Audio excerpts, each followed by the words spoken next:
I would say out of all the things that I'm expert in, I think the number one thing is in fatigue. That's definitely a certification that you can't get from any university. You have to get it from the school of hard knocks. But I personally have been so tired for so many years and then overcame that fatigue and then helped tens of thousands of people. So I'm going to tell you right now, I am going to show you how to get your energy back.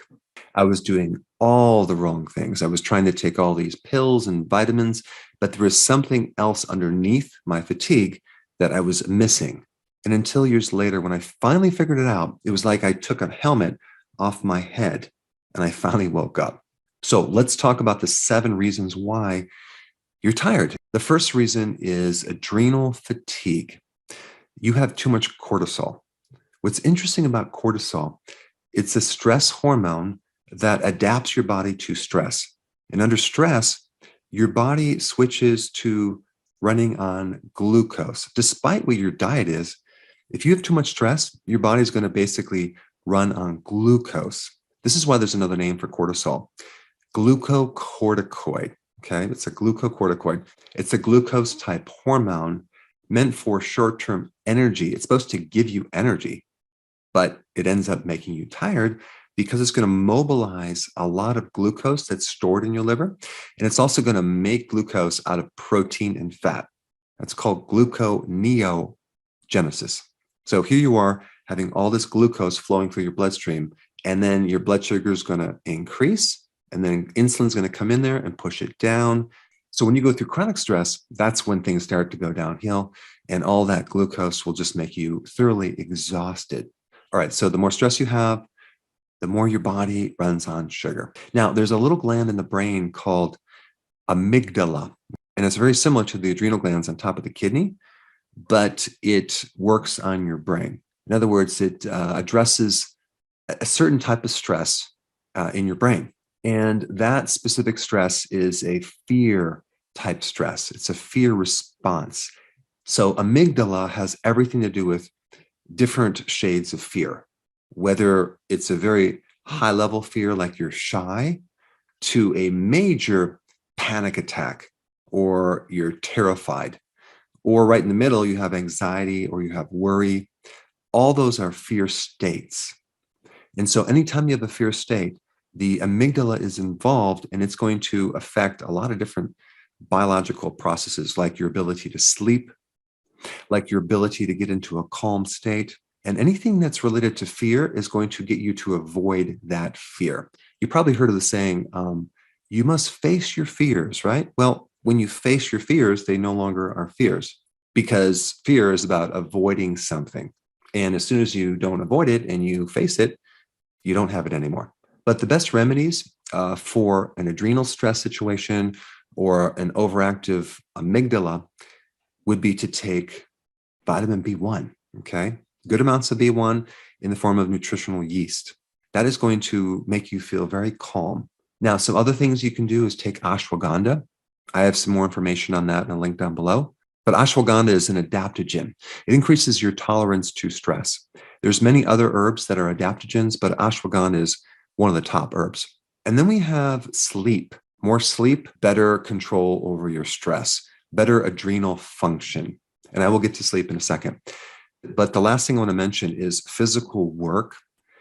That's a very great therapy for stress. Like any physical work that you can start doing, it will really help you release that stress. Now, exercise is okay, but physical work is a lot better, because physical work and also exercise helps to deplete that stress energy that tends to build up that prevents you from sleeping.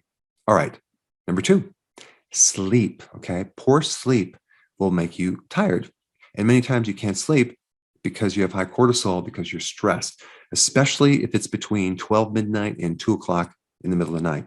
That is when you're supposed to have the lowest amount of cortisol. But if your adrenals are overactive, that's the time that you're most awake. And I had a problem with that for years until I figured things out. Now, one thing about sleep, there's a sleep hormone called melatonin. I recently did a very interesting video on melatonin because there's 2 types of melatonin.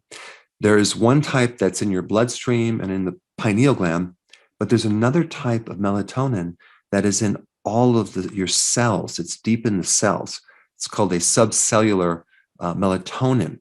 And the way that you increase that melatonin is through infrared. Did you realize that over 50% of the sun rays are infrared? So that infrared is actually increasing melatonin in all of your body's cells, which will greatly help your sleep. But another purpose of melatonin is to act as a powerful antioxidant, even more powerful than glutathione in your liver. And so melatonin is really important in countering all the stress that we experience and preventing a lot of oxidative damage and free radical damage. And so if you can get out in the sun, definitely do that for a good period of time. But if it's winter and you can't do that, you can also get infrared from a fireplace or a campfire or some candles or red light therapy. But the sensation of infrared is like the heat that you feel from the sun or from a fire or from a light, like incandescent light. I'm not talking about the artificial lights that they have now, like from your computer and your cell phone, which will all counter the infrared wavelength and deplete your melatonin. So that's probably one of the reasons why people have a hard time sleeping is they're sitting in front of the computer all day long and they can't seem to recharge the melatonin.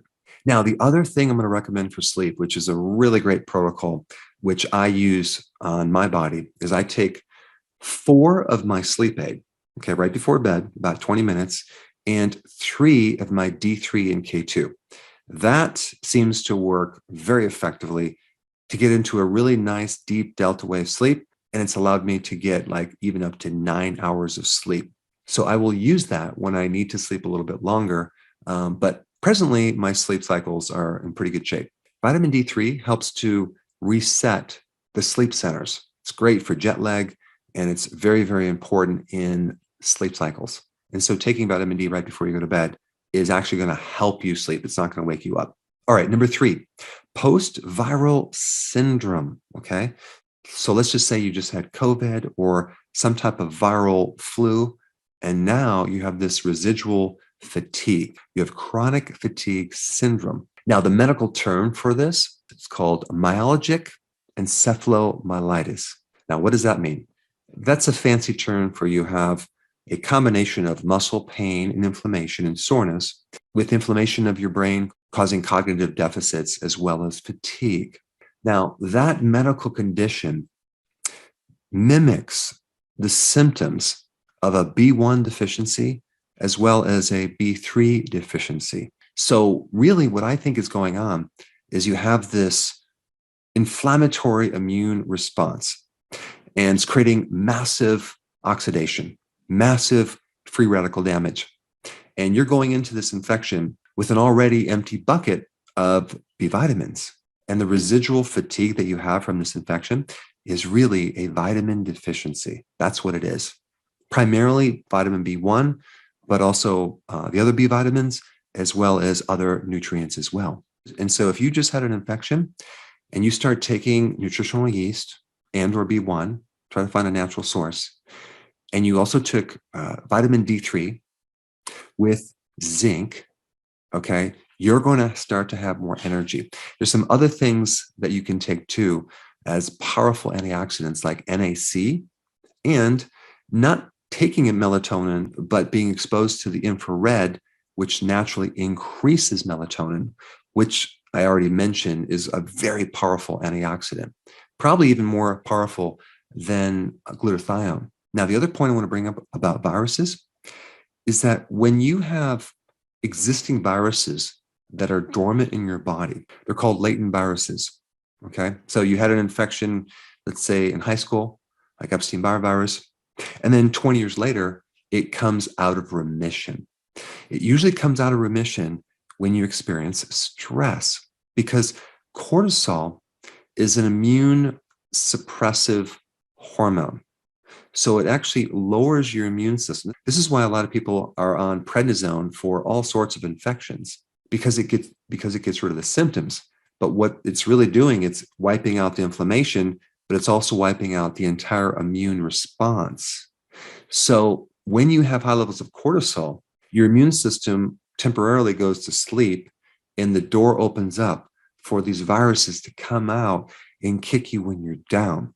So if you have any type of post-viral symptoms, whether it's fatigue or whatever, do whatever you can to find the cause of your stress and try to get rid of it, because it's going to be really hard to get rid of that fatigue if you still have the stress situation that's unresolved. And unfortunately, losses can be a part of that as well. It's called bereavement. When you go through losses, the cortisol increases, the stress increases, and the viruses can come out and create all sorts of problems as well. So in that case, if you have that situation, definitely follow the things that I'm talking about: getting more sleep, getting more nutrition, getting IR, taking certain nutrients, etc. All right. Another cause of fatigue is having Lyme disease. And that comes from a spirochete, which is a type of bacteria that can go in your body and create an immune reaction. All of the symptoms from Lyme are actually coming from your own immune system trying to kill off this microbe, but it can't find it. So I recommend doing a natural type antibiotic, and that would be something like oregano, garlic, thyme, sage, things that are natural that can help boost your immune system, but without the side effects. Number 5, insulin resistance. Okay. If you're on a high carb diet, realize that your brain is going to be slightly more unconscious, because that's what carbs do. They make your brain go to sleep. So you're going to definitely need a nap after you eat. When you go on a low carb diet, it actually wakes up your brain. You actually become more conscious. You are running your brain on ketones, which is a preferred fuel. And so if you haven't already gone on a ketogenic diet with intermittent fasting, that could create the biggest effect on your energy more than anything. And I did put a link down below for those of you that are new to that topic. All right, number 6, low stomach acids. If you don't have stomach acid, especially if you, as you get older and you lose the acidity in your stomach, you're not going to be able to absorb B12. You're not going to be able to absorb iron too well. Both of those conditions can cause anemia. You're not going to be able to break down protein too well. That can cause fatigue. You're going to be more susceptible to getting SIBO, small intestinal bacterial overgrowth. That can make you tired, not to mention all the digestive problems that you're going to have. Those can make you tired as well. And the simple remedy is a combination of apple cider vinegar and betaine hydrochloride. But just realize that you need to take a lot of it in the beginning. You may need to take 5 to 6 to 7 tablets right before you eat for some weeks before you really start to turn things around, because betaine hydrochloride is not a very concentrated amount of hydrochloric acid. It's a very weak type of acid that takes a while to build up. All right, and the last point I'm going to bring up is vitamin deficiencies. That can create fatigue. It's not as common, but it can create fatigue. And I just mentioned the B12, I just mentioned the iron, but I didn't mention potassium. In all of your cells, you have a sodium-potassium pump that generates electrical energy for your cells. So you need a lot of potassium to generate that energy. It's very easy to get sodium, but it's more difficult to get potassium. And the way you get that is through large amounts of salads. That's right. That can give you a lot of energy. So that's something, if you haven't done before, you might want to start increasing more salad to increase more potassium, as well as the next mineral, which is also involved in energy and ATP, which is magnesium. So you can get a lot of magnesium and potassium from having large salads. I notice on the days that I don't have a big salad, I'm a little more tired. Now, out of all the things you can do, the most important thing is to get your diet straightened out. I didn't know that in the past. And so I was trying to take all these vitamins and do all these different things on top of eating too many carbs. It never worked. So you need to get on keto and do intermittent fasting as a priority. Number 2, you want to work on your stress so you can then sleep. That's number 2, because they are connected. And then number 3, many times there could be some underlying residue from some post-infection, or you have this latent virus that is coming out of remission, in which case you need to take more B1, D3, zinc, and some of the other things that I recommend. All right, if you have not seen my video on melatonin, very important video, check it out right here.